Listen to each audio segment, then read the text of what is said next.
3 مہینے صلح کر لی تو صلح کر لی.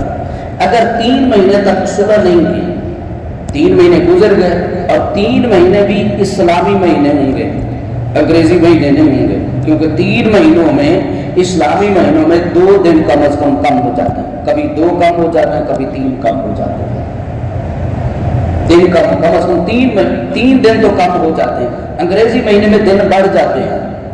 اسی طرح جو عدت ہے عورت کی، عدت بھی عورت کی اسلامی مہینے کے مطابق پوری جائے، کیونکہ اس میں 4 یا 5 دن کم ہو جاتے ہیں. پچھلے دن ایک بندہ کہنے لگا جی کوئی گل نہیں کرتے 3-4 دن بتا لیں گے. میں کہ یہ اس طرح ہے کہ روزے کا ٹائم ہو گیا اور بندہ کو کوئی نہیں اشارے ٹائم کھول دیں گے تو عارض سے نہیں، ثواب بھی بڑھ رہا ہے نا جی. بندہ 2 گھنٹے روزے کے اور بڑھا دے، ثواب بڑھ رہا ہے نا جی. اب ثواب تو نہیں ہو رہا، روزے کا ٹائم ہو گیا، افطاری کا ٹائم ہو گیا، بندہ افطاری نہ کرے تو کیا ہے؟ گناہ ہے. اسی طرح جب وقت ہو گیا، عدت پوری ہو گئی، دن پورے ہو گئے اور اسلامی مہینے کے مطابق دن گنے جائیں گے. ٹھیک ہے، اسلامی مہینوں میں دن کم ہوتے ہیں، انگریزی مہینوں میں دن بڑھتے ہیں. جن کے سال کے پورے انگریزی مہینے کے 365 دن ہیں اور اسلامی سال کے 360 دن ہیں، 5 دن پورے کم ہو جاتے ہیں. اچھا، اب 3 مہینے کے اندر انہوں نے رجوع نہیں کیا، 3 مہینے گزر گئے، 3 مہینے کے بعد دوسری طلاق آٹومیٹک ہو جائے گی، چاہے وہ کہے یا نہ کہے. بات سمجھ آ گئی ہے؟ اگر رجوع کر لیا صلح ہوگا.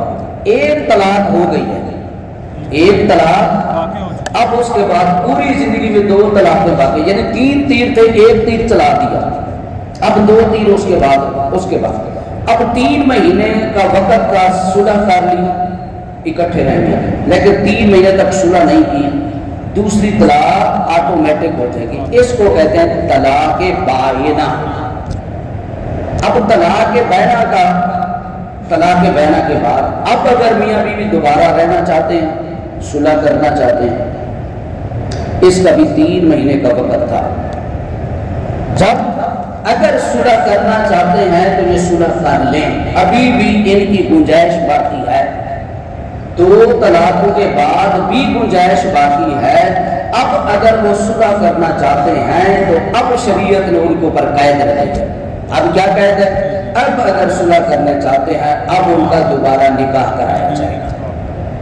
2 گواہوں کی موجودگی میں دوبارہ اور حق مار طے کیا جائے گا، اور حق مار بھی جو پہلے نکاح میں تھا اس سے کم نہیں، اس سے زیادہ یا اس کے برابر حق مار طے کیا جائے گا.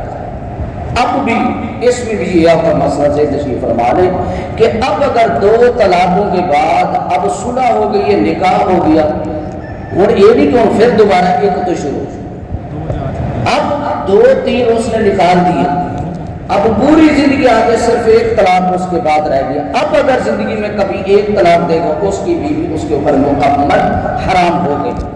اس کو کہتے ہیں طلاق مغلظہ. اب بتا اگر 3 اکٹھے دے دے گا تو پھر بیوی اس وقت اس کا اوپر حرام ہو گئی. اب جو متعلقہ عورت ہے وہ عدت کہاں پہ گزارے گی؟ جو متعلقہ عورت ہے وہ عدت کہاں پہ گزارے گی؟ متعلقہ عورت عدت اپنے خامد کے گھر گزارے گی. جی 3 طلاق کے بعد یہ مسئلہ سماعت کرنا. 3 طلاق کے بعد عورت اپنے خامد کے گھر گزارے گی، لیکن اس میں پہلی شرط یہ ہوگی خامد اس کے لیے علیحدہ کمرے کا اہتمام کرے گا، وہ اس سے ملے گا نہیں، کیونکہ اب وہ اس کے لیے نامحرم ہو گئی ہے، اس کے لیے نامحرم ہو گئی ہے. اب اس کے ساتھ وہ ملے گا نہیں جس طرح ایک غیر عورت سے نہیں ملتا. اور ان 3 مہینے میں عورت کا جتنا بھی نان و نفقہ ہوگا وہ بندہ ادا کرے گا. 3 مہینے کا نان و نفقہ اس کا بندہ ادا کرے گا.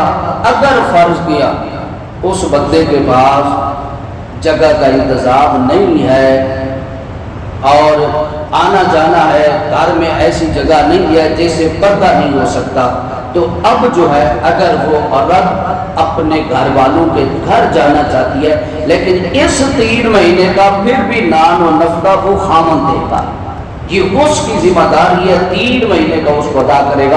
اس کو کہتے ہیں طلاق مغلظہ، اور کوشش کہ یہی ہے کہ اس کو جب طہر میں آ جائے، جب پاکیزگی میں آ جائے، اس کو طلاق دی جائے، وگرنہ جس کیٹیگری میں بھی طلاق دی جائے گی وہ طلاق واقع ہو جائے گی۔ یہ طلاق کے آج ویسے ہی چند مسائل تھے جو موضوع سے ہٹ کے تھے، لیکن چونکہ وہ ایک بات چل پڑی تو میں نے کہا میں یہ مسئلہ آپ کے سامنے عرض کر دوں۔ اللہ پاک ہمیں سمجھنے کی توفیق